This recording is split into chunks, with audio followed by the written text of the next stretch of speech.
نحمده ونصلی علی رسولہ الکریم اما بعد۔ ابو ہریرہ رضی اللہ عنہ بیان کرتے ہیں، رسول اللہ صلی اللہ علیہ وسلم نے فرمایا، جو شخص حلال کمائی سے کھجور کے برابر صدقہ کرتا ہے جبکہ اللہ صرف حلال مال ہی قبول کرتا ہے تو اللہ اسے اپنے دائیں ہاتھ میں قبول فرماتا ہے، پھر اسے اس کے مالک کے لیے اس طرح بڑھاتا ہے جس طرح تم میں سے کوئی اپنے گھوڑے کے بچے کی پرورش کرتا ہے حتیٰ کہ وہ پہاڑ کی مانند ہو جاتی ہے۔ یہ حدیث امام بخاری اور امام مسلم دونوں نے نقل کی ہے، متفق علیہ روایت ہے۔ آج کی یہ روایت صدقے کی فضیلت کے حوالے سے ہے۔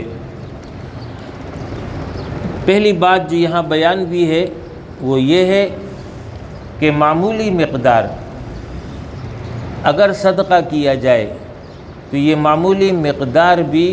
ضائع نہیں جاتا، اللہ اس کی قدر کرتا ہے۔ اور مثال میں کھجور کی مثال دی ہے جو کہ عرب میں عام سی چیز تھی، تو گویا کہ وہ گلی میں ہر مکان میں ہر جگہ پر آسانی سے دستیاب ہوتی تھی، تو اس کا ذکر کیا کہ ایک معمولی چیز ہے جو بالکل عام ہے،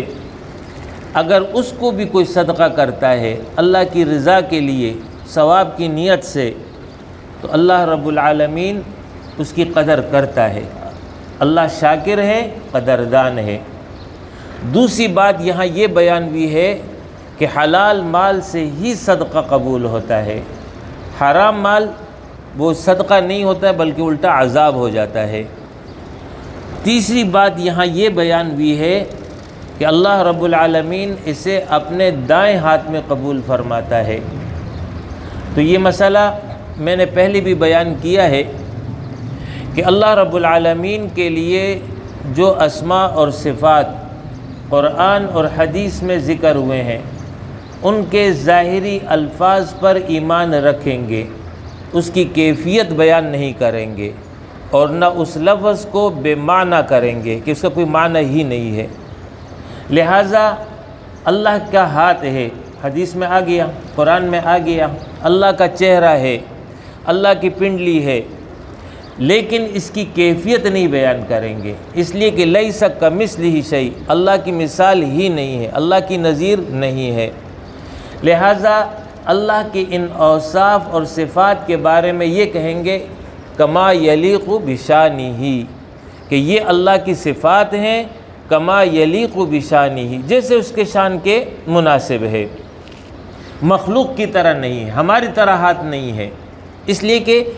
اللہ کی مثال اور نظیر نہیں ہے۔ دوسری بات، اللہ کے لیے بائیں ہاتھ کا تصور نہیں ہے، اللہ کے دونوں ہاتھ دائیں ہیں، تو دائیں ہاتھ میں وہ اس کو لیتا ہے اور اس کی پرورش کرتا ہے، تو جتنا اخلاص ہوگا، للہیت ہوگی، تقوی ہوگا، اللہ کے ساتھ تعلق ہوگا، اسی نسبت سے اس کا اجر بڑھتا چلا جائے گا اور بڑھتے بڑھتے وہ ترقی کرتا چلا جائے گا۔ اور آپ صلی اللہ علیہ وسلم نے اپنے معاشرے کے حوالے سے مثال دی ہے کہ اس معاشرے میں گھوڑا، اونٹ وغیرہ یہ عام جانور ہوتے تھے جس کی وہ پرورش کیا کرتے تھے، تو گھوڑے کے بچے کے لیے جس طرح وہ لوگ پرورش کرتے تھے، اہتمام کرتے تھے، تو آپ صلی اللہ علیہ وسلم نے تشبیہ میں اسی کو بیان کیا اور فرمایا کہ وہ بڑھتے بڑھتے ایک پہاڑ کی طرح ہو جاتا ہے، یعنی ایک کھجور ہے اور وہ بڑھتے بڑھتے ایک پہاڑ کی طرح بڑا ہو گیا۔ اب آپ تصور کر لیجئے کہ ایک پہاڑ میں اگر کھجوریں شمار کی جائے تو کتنی کھجوریں آ جائیں گی۔ یہ اخلاص کی بنیاد پر، اللہ کے ساتھ تعلق کی بنیاد پر اس میں یہ اضافہ ہوتا ہے۔ یہ تو حدیث کی تشریح تھی۔ اب آ جائیے اس کی مزید تفصیل صدقے کی۔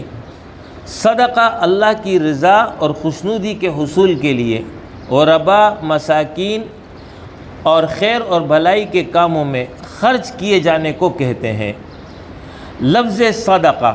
صدق اور سچائی سے ماخوذ ہے، اس کا معنی ہے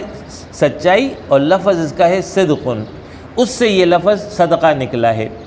صدقے کو صدقہ اس لیے کہتے ہیں کہ یہ صدقہ کرنے والے کے ایمان کی سچائی اور صدق کی دلیل ہے، یعنی یہ اللہ پر ایمان رکھتا ہے، اسی لیے اپنا قیمتی مال جس سے انسان فطرتی محبت کرتا ہے اس کو وہ دے رہا ہے۔ بظاہر مال کم ہو رہا ہے، بظاہر نقصان ہو رہا ہے، لیکن وہ اللہ کی رضا کے لیے یہ عمل کر رہا ہے، تو یہ ایمان کی وجہ سے کر رہا ہے، تو یہ ایمان کی نشانی ہے۔ صدقہ 3 قسم کا ہے، فرضی صدقہ جیسے کہ زکوٰۃ، واجبی صدقہ جیسے صدقہ فطر، قربانی، نذر اور منت۔ کسی نے ایک نظر مان لی، منت مان لی کہ فلاں کام میرا ہو گیا تو میں جو ہے اللہ کی راہ میں اتنی رقم صدقہ کروں گا، تو یہ جو ہے واجب ہو جائے گا۔ تیسرا جو ہے نفلی اور مستحب،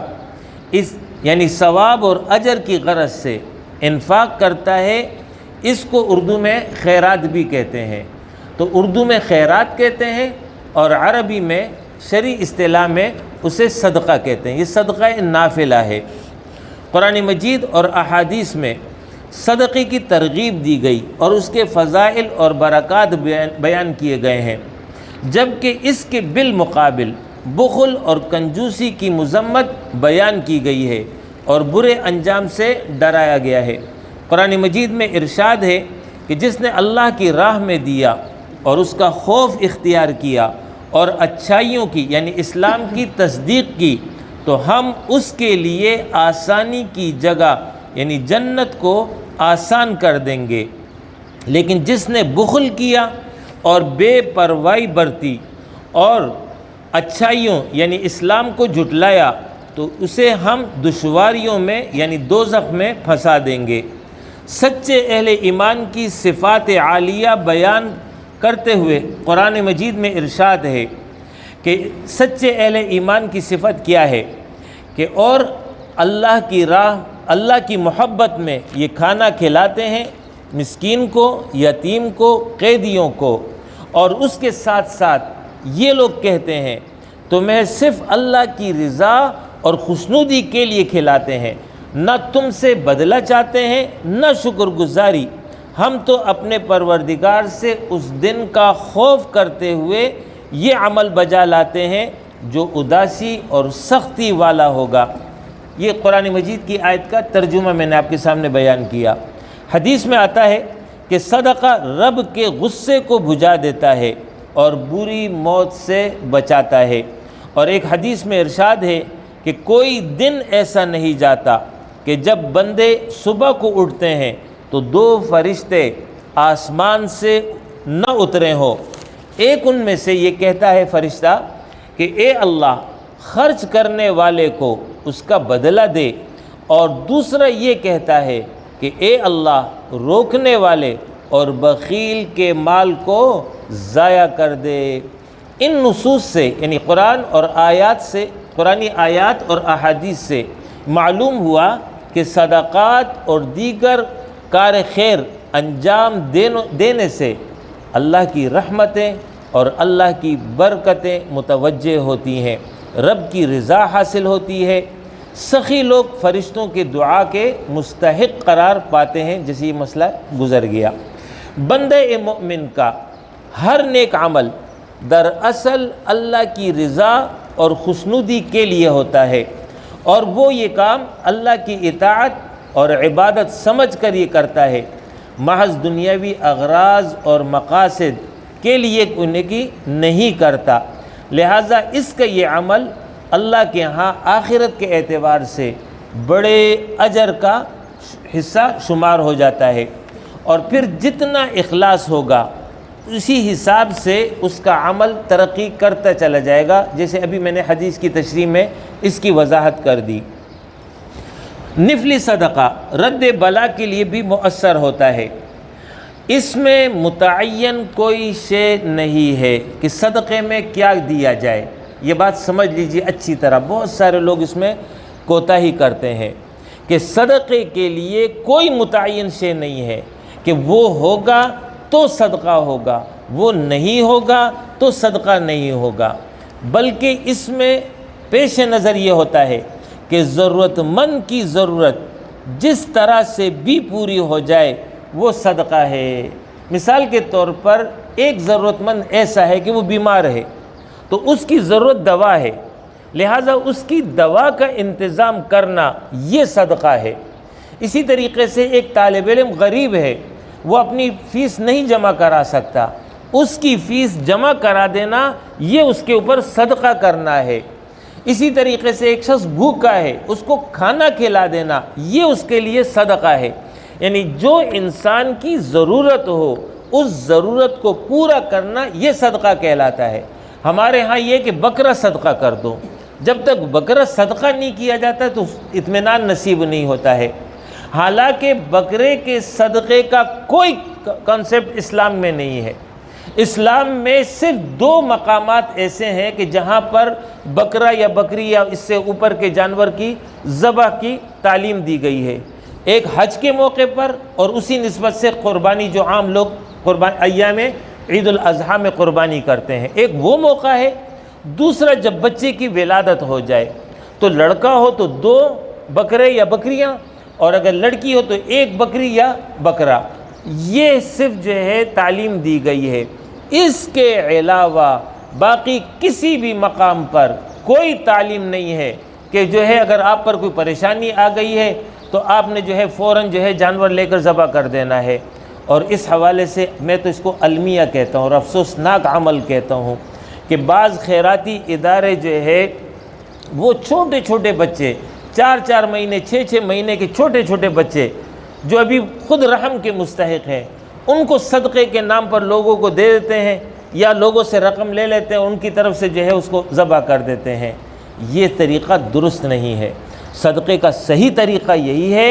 کہ جو انسان کی ضرورت ہے آپ اس ضرورت کو پورا کر دیں، اللہ سے دعا کر دیں، اے اللہ میں نے اس کی یہ ضرورت خالص تیری رضا کے لیے کی ہے، اے اللہ میرا یہ مسئلہ حل فرما دیں، اے اللہ میری اس مشکل کو دور کر دے، اے اللہ میں سفر پہ جا رہا ہوں میرے لیے سفر کو آسان کر دے، اے اللہ میں یہ کاروبار شروع کر رہا ہوں، اے اللہ اس کاروبار میں میرے لیے برکت عطا کر دے۔ صدقہ کریں، دعا کریں، انشاءاللہ تعالی اللہ رب العالمین کی رحمتیں اور برکتیں متوجہ ہوں گی۔